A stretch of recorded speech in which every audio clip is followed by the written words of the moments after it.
Dean Curry here, Fantasy Football RSVP. We are talking about the first week of the playoffs. Let's get it rolling. Let's start off with the Colts and Texans. This is a very interesting setup because I think the Colts are really coming together at the right time, and I think that they are getting healthy at the right time. And that's really something that you have to look at when you watch these teams is who is actually getting healthy at the right time. And Andrew Luck really is looking like he's getting falling into his own and doing really well. And I understand the Texans, their defense comes and goes, very inconsistent. The team, has been pretty inconsistent. Sometimes the defense shows up, they play better in Houston. But this Colts team has already played them twice, and they should have beat them twice. And they're not scared of this team at all. And I really feel, Luck with Hilton getting healthy and Mack running well. And what people don't understand is, the Colts, they talk about, Clowney and Watt, and they have a good pass rush, and they have a good defensive line, the Texans. What a lot of people don't understand about the Colts, and I've been saying this for weeks, is the Colts have like the number one run defense. They haven't allowed many running backs to get even close to 100 yards. And, not that the Texans have a great running game anyway, but, Colts have somewhat of an underrated defense, I believe. And you really want to, definitely, look at them. And I just think at this time of year, you have to, and we always think outside the box at, my company, Fantasy Football RSVP. And we talk a lot about, the psychology of the game or game scripts and, how teams play or what coaches are thinking. And, we always break down being a personal trainer and working with athletes for so many years and working with so many injuries and rehabilitation, thousands and thousands of clients over 3 decades. I really love giving that player analysis on what a player could do when they're playing with an injury, what they can't do, and player capacity. We really start to break that down at my sports management conglomerate company, Rising Star Enterprises for Wellbeing.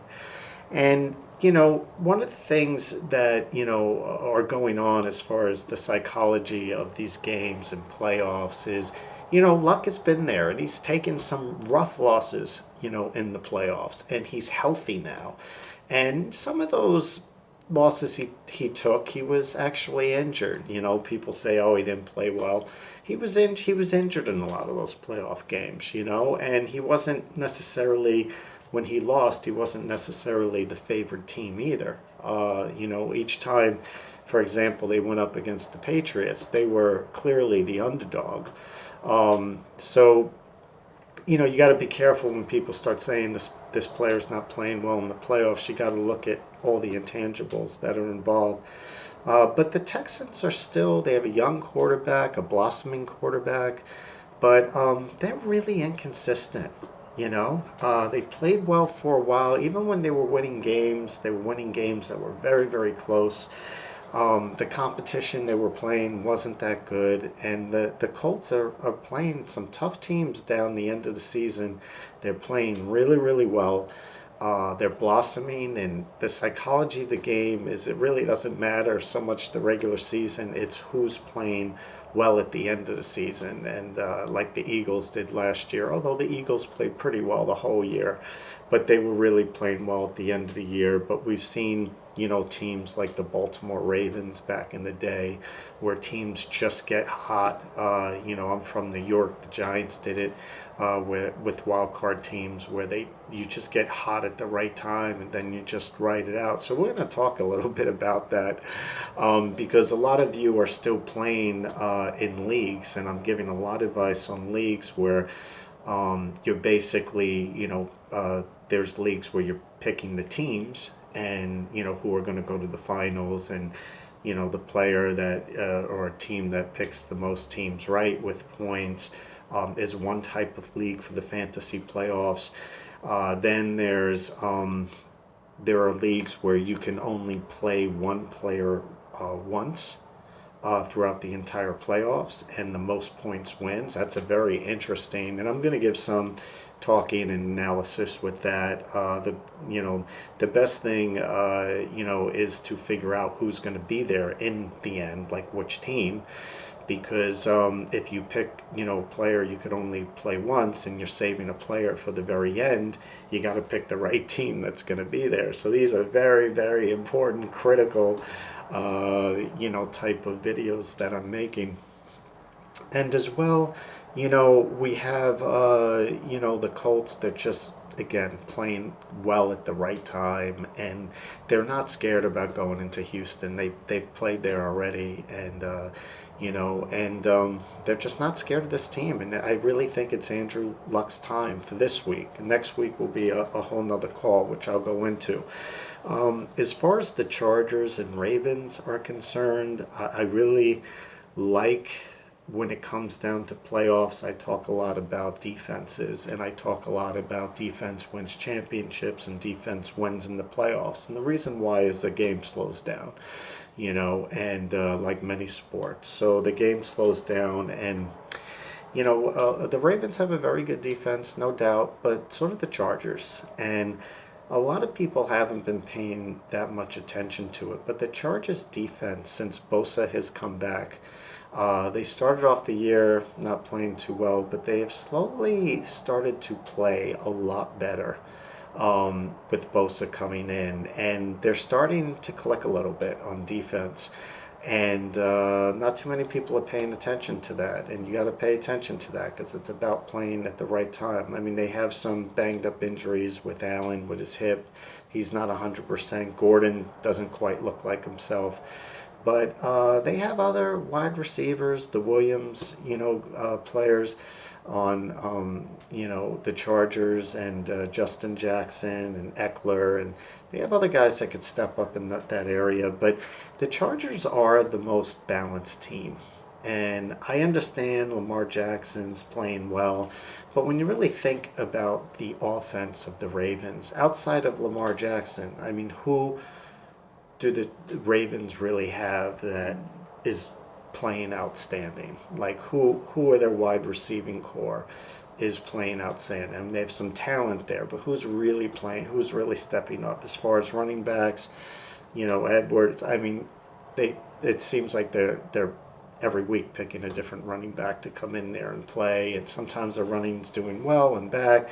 And the whole idea of a running quarterback, I think it's great. We've seen this before, though, and this is where the psychology of the game comes into play. We've seen it before with running quarterbacks. They come in and they do well for a while, and then all of a sudden it just stops, whether it's RG3 or many of the running quarterbacks they've had in the leagues for quite some time. It just winds up never working out because the defenses adjust. And a lot of defenses are playing and game scripting for Flacco. And now Jackson's in there. It's like, oh, here we go again, a running quarterback. He's got a lot of talent. He throws it too a little bit, but the whole idea of him rushing for 2 touchdowns last week and rushing up the middle, a lot of that was catching people by surprise. He's not going to be able to do that against the Chargers. Okay, their defensive lineup and what's going on in game scripting. The whole idea is if you stop Lamar Jackson from running the ball, you're going to probably beat the Ravens, because, I mean, who do they really have that's really showcasing? I mean, they have talent, like I said, but as far as working, is it working for their offense? Who do they really have, on, their offense, running back, wide receivers? I mean, it's tough to even come up with all the names, whether it be Snead or whomever. And even though that, like I said, they have talent, it's like one week one guy's performing well and the rest aren't, and then there's running back who's running the ball. It's sort of like all over the place. So I really like the Chargers here. I think they're going to advance. As far as the West is concerned, we have the Cowboys and the Seahawks. I think it's a terrific matchup. It's probably going to be a really close game. I mean, Dallas is sort of playing well, other than a couple of strange show ups at the end of the season. They've slowly been coming around for most games in the second half of the season. Zeke Elliott, Amari Cooper, Dak. It seems like they're finding their way and have been for a number of weeks at the end of the season, and they're all playing better and blossoming. And a lot of people talk about the Cowboys defense and how incredible they are, and that they're this stout defense and they've been playing so well. And I think they're basing that on the fact of the first 3 quarters of the season, because the last quarter of the season, the Cowboys defense didn't play that well. Yeah, and I could probably say the last third of the season they didn't play that well. And I know a lot of people, are saying, how good they were, and they were good the first 2/3 of the season. But again, it's how you're playing, how you're gelling at the end of the season. A lot of things upset that with injuries, knick-knack injuries and chemistry and different things. But people have been moving the ball in the Cowboys defense. And the Seahawks, what a lot of people don't realize is, I think you got to give a lot of credit to Carroll. He traded a lot of players in the offseason, or the organization did, and he got a lot of flack for it. And they said that this is the demise of the Seahawks, and you would think the caliber of players that they had to let go and basically revamp their entire offense, and with injuries, I think it's time to really give Carroll his due credit. A lot of people do. Super Bowl champ should have had two. But the thing is they also have a very decent defense. And the first 2/3 of the season, first third it was not playing great, their defense. Second third it started playing a little bit better, and in the last third of the season, and I'm not so much talking about giving up points, but what I'm talking about, because if you look at their points, they're still giving up this amount of points, that amount of points. This is why you got to watch the games. I watched a lot of the Seahawks games, and you could see their defense, whether it be the defensive line, which was a weakness, stopping the run, or whatever the case may be. You could see their defense really starting to come together, whether it's going up against Mahomes or some of the other really good quarterbacks or good running backs. They were stopping running backs that were pretty unstoppable all year, and then they were stopping quarterbacks that were pretty unstoppable all year, or wide receivers at the right time. And that's what Seattle does, is, they have weaknesses in the defense, but their coach is very good. And he's really good at coming up with game plans for that particular week. And even though, like I said, the Seahawks have been, if you look at the numbers they're giving up as far as points, it may look like they're giving up a lot of points, but each week, just like the Patriots, when they say, Patriots have very bad defense, well, they've had a defense that hasn't been, performing well as a whole over the last number of years, but they're great at game scripting and taking the best player away, and that's what the Seahawks do. In the last third of the season, they were doing it better than just about anybody.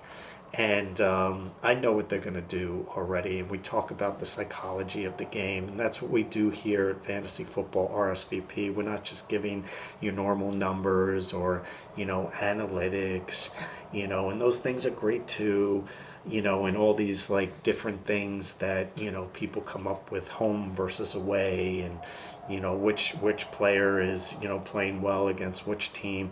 I mean, all those stats, there's nothing wrong with them. They're great. But what we do here is we talk about things, or try to talk about things that no one's talking about that much, like game scripts, the psychology, of a player, being a motivational speaker, and life enhancement author, and dealing with human development. You start to get a real read on what's going on inside a player's head, what's going on inside an organization's head.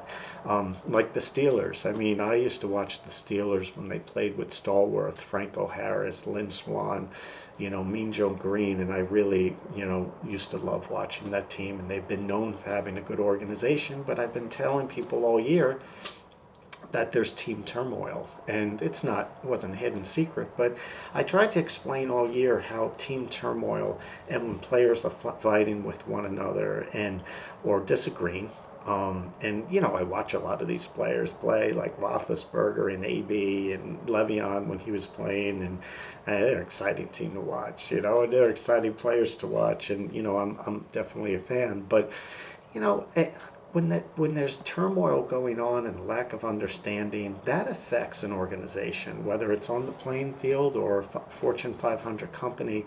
Many of you have worked in jobs where the chemistry was not good, at the job you were working at, whether you were working in a corporation, in an office, or a restaurant, or whatever the case may be, and there was kind of like bad blood between people, and it affects the performance of its workers, definitely. And I've been saying all year, even when it looked like the Steelers were in a lock for their position, I was saying, you know what? This is going to come back to bite them. I wouldn't be surprised if they start to tank or lose or don't even make the playoffs. And that's what we talk about here. Those types of things, the psychology of the game and understanding human development. And that's what comes into play when you're playing in these leagues or tournaments for postseason play, fantasy football. You have to start thinking, and when you play the playoffs, there's a lot of pressure. And that's what I was talking about. The Texans, they haven't really been there yet. They're not ready yet. The Ravens with Lamar Jackson, I mean, certainly, it could go the other way in what I'm saying. And, oh, wow, the Ravens win or the Texans win. They're good football teams. But they're just not ready yet. Lamar Jackson, he's not ready yet. And you're going to see, he's not going to be running for 50 yards or 40 yards on one play and 30 yards in scoring. That the game slows down in the defense, and you have to understand the psychology of the game, and there's pressure and all these things that come into play, and that's why the game slows down, because people try to be more careful in the playoffs because it's a one-game elimination. But back to the Cowboys and Seahawks, I really just love the way the Seahawks are playing right now. Their defense is really starting to play better in certain areas. They're great at game scripting. I mean, Carroll is a fantastic playoff coach, and Garrett, I think Garrett's underrated coach. A lot of people give him flack, for a lot of things that aren't his fault. I'm not saying, anything bad about him. He's definitely underrated, but against Carroll's a real playoff tested, player, and Russell and Baldwin is starting to come around and get healthy. And then you have Lockett, and, you have Carson, and all these running backs they have as backups, and they're just a well-balanced team, and they've been there before. And that, you got to think about things like that. Dak is coming into his own, but it was a new receiver who just came in, and different players. And, I still think they need a few more weeks to get things together, and they don't have it. So I'm really liking the Seahawks here. And the Eagles and Bears, this is a very interesting game, and obviously I saved it for last because everyone's asking me on YouTube, on Twitter, on Instagram, on our Facebook pages, or website, Fantasy Football RSVP. Everybody's asking me about the Bears and are they going to the Super Bowl? And, a lot of people are considering, them. They're certainly playing well at the end of the season, very balanced team in some ways. Okay, and this is where the psychology comes into the game. When people say balanced team, are they really balanced? I mean, has Trubisky, played really well all year? Really playing well in their offense and, their defense and their, everything together with their wide receivers and running backs with Cohen and Howard. Well, their defense has been, consistent all year, playing well, and they're very good. But Trubisky really hasn't been that consistent. He's been a little all over the place. And there are games when you watch him and you say he's still growing. I mean, I think he's got a lot of potential. He's definitely a great player. But I don't think it's his time yet. He's still learning, and you see that. And this is why you have to watch the games, because at the end of the day, his stats may look good, but if you watch the games, there are just plays where you sit there and say, well, he's not quite there yet. He's growing. He's going to get there. He's going to be a star one day. But in the playoffs, it's a little harder. There's a little bit more pressure, and, you have to think of those things. And their wide receiver core has been banged up all year. It's been incredibly inconsistent and unhealthy. And they're still trying to figure out, is it going to be Burton? Is it going to be Robinson? Who are they going to throw the ball? Are they going to use Cohen and they're going to use Howard? And I know Nagy, he likes to spread things around and all over the place, but that team is still figuring things out. And the pressure of the playoffs, sure, their defense is going to play well, but has anyone been watching the Eagles? Play. And almost all the comments I'm getting are like, do you like the Bears? Do you like the Bears? Do you like the Bears? No, I like the Eagles, with Nick Foles. And I said this for weeks and weeks and weeks. And, the Eagles defense, is not what they were last year. But, what's funny is when, they're not on the field as much and the Eagles are clicking a little bit more on offense, and they're not as tired on defense. Whether they're playing the Rams or whatever the case may be, I mean, they were handling the Rams in their offense. And, I really like the Eagles because what Foles does is he spreads the ball more down the field. And what I think Wentz does is he's more of a game manager. And he uses a lot of the inside routes. And he could throw it pretty long too. But when you watch Foles, I mean, he is just a really great, accurate, and risk taker at the right times at throwing the ball long and down the field. I mean, that's really his specialty. And that's really what the Eagles need. And that's why their offense just gets jump-started, because see what happens is, when he could stretch the field like that, throwing the ball down the field, it just opens up the Sproles, the Ertz plays, all those plays over the middle, and their running game wasn't doing much, but all of a sudden their running game's alive because they're not stacking against the box. And this is the psychology of things you have to think about. And that's what we do here at Fantasy Football RSVP, is we think outside the box and we see the game scripts and the psychology of their offense. And what Foles is in there, I mean, it just looks like their offense is coming alive just like they did last year. And although their defense hasn't put up, numbers or statistical numbers where you say, oh, their defense is playing well. If you've been watching the last number of games since Foles has been in there, their defense, it may not show up in the stats. This is why you got to watch the games. But they're making plays at the right times, and they did it against the Rams. And I not only like, the Eagles this week against the Bears, I think they have a really good shot the following week when they play the Rams. And I would probably say the same thing. I think the Colts are going to win, and the Chargers are going to win. And, I think, I think that's the same too. And then you're going to have, other games going on that go down the pipe when the Chargers play the Chiefs. And that's going to be a really tough game. Really, really tough game. My prediction, I think the Chiefs are going to win. Just too much firepower. And now Damian Williams is really coming into his own. They're suspect on defense, but a lot of people don't realize their defense has been a little banged up all year and getting a little healthier. And no one really has a fantastic defense except the Ravens, who I think are going to be beat by the Chargers. So they'll be out. And the Texans, a little bit. They're going to get, knocked out as well, in my opinion. And so I think the Chiefs are going to play the Patriots in the AFC Championship. And I think that the Chiefs are going to win. I really do. And it's hard to bet against Brady in any,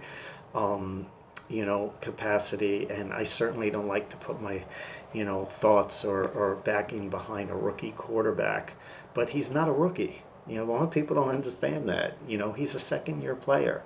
And he went through 2 training camps, and, it's a little different. If he was a rookie, I'd probably go with the Patriots. And they're playing in Arrowhead. They're playing in Kansas City. And that's a tough place to play.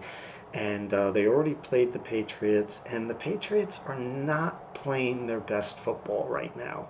And either are the Chiefs. But some of that was with Damian Williams coming in. And I just think they have too much firepower with Hill and Kelsey. So I think that the I do believe that the Kansas City Chiefs are going to be in the Super Bowl. I really do. As far as the West is concerned, going back to the Eagles, I think the Eagles are going to win. I just think they have too much firepower on offense, and I just don't think it's the Bears' time. And certainly they have a good defense, but this is the playoffs, and in the playoffs you got to throw the ball, and you got to throw the ball down the field. And no one's doing it better than Foles right now. And that team is just clicking at the right time. And this is what we talk about. I do think the Eagles are going to play the Rams. And I think the Eagles are going to beat the Rams. And the reason why I say that is the Rams are not playing their best football the last third of the season. And the Eagles played the Rams week 15, and they beat them. I mean, they were up 30 to like 13. I think it wound up being like 30 to 23. But and this was in Los Angeles Rams Stadium. And the Eagles just really beat them. And, I think they're going to beat them again. And they're going to meet the Saints in the NFC Championship. And that's when I think it's going to run out for the good fortunes for the Eagles, because although they're playing really well, defense wins championships, and the last third of the season, the Saints defense has been playing really well, and it's very underrated defense. And they have the most balanced team, and I just think it's Drew Brees' time. And I think that Drew Brees is going to go to the Super Bowl, and they're going to play the Chiefs. It's going to be a wonderful match. And I think the Saints are going to win. And the reason why is defense wins championships, and the Saints defense is much better than Kansas City's defense. And I think the Super Bowl, by that point, I do think, Mahomes may not quite be there yet, although the guy's pretty amazing. I do think that defense is going to win that game. And I like the way that the Saints defense has been playing, and I think the Saints are going to be the Super Bowl champions. So there you go. I will be updating this video as we go. I will be updating it each week. And, some of these predictions I'm going to get may not be right. And if not, I'll take it on the chin. I'm going to always be right more than I'm wrong. And we'll adjust it, and then I'll tell you who I think, will do well from there, and game scripts, because then at that point I have to adjust and then look at the matchups, and then, restart my thinking on it, and who's going to win, and what's a better matchup, or who's playing well. And in fantasy football, that's a week-to-week thing. So I could say something one week and then see something and then change my mind and go with a different direction. And that's why fantasy football is so great, is each week you have to make adjustments. It's never about, oh, you said this and you weren't right about that. You're never gonna be right all the time. Michael Jordan, missed a whole bunch of shots. He's the greatest player ever in basketball, in my opinion. It's debatable. But I really, try to, think things through, and I'm always gonna be on point most of the time. And I really think it's going to be the Chiefs and the Saints, and I think the Saints are going to win the Super Bowl. This is Dean Curry. Certainly, I'm going to be updating this website at least a couple of shows a week in the off season. We have the Allegiance of American Football coming up in 2019, and we're going to be talking about that. And of course, that's the 1 week after the Super Bowl, and then the following year we have the reboot of the XFL. So we're going to have football all year round. It's going to be great. And, we have our YouTube, Instagram, Twitter accounts. I'm going to be putting information on that, our Facebook page, all of them under Fantasy Football RSVP. I think the Twitter account is FFootball RSVP. Just follow it. It's really about building a community, a brotherhood. That's what fantasy football is all about. I mean, yeah, we play in leagues and we like to win, and I posted some of our winners on our wall of fame on our website. Some of the winners that we helped are actually on our wall of fame website, and you have a chance to do that as well, being a part of our fantasy football Knights and Dames Club. You pay $7.77 a month. It's a couple dollars a week, and you get fantasy football advice, lineup advice. You get to speak to me directly on Skype. You get to be part of our brotherhood and sisterhood, the Knights and Dames fantasy football RSVP Knights and Dames. It's a great community, and we have group chats in the Facebook, and it's just about a brotherhood and a sisterhood and being part of something that even goes beyond football and sports lovers, and it's a great thing. So I'll be back next week with some more after the playoffs. This is Dean Curry, president and founder of Fantasy Football RSVP, and have a wonderful week.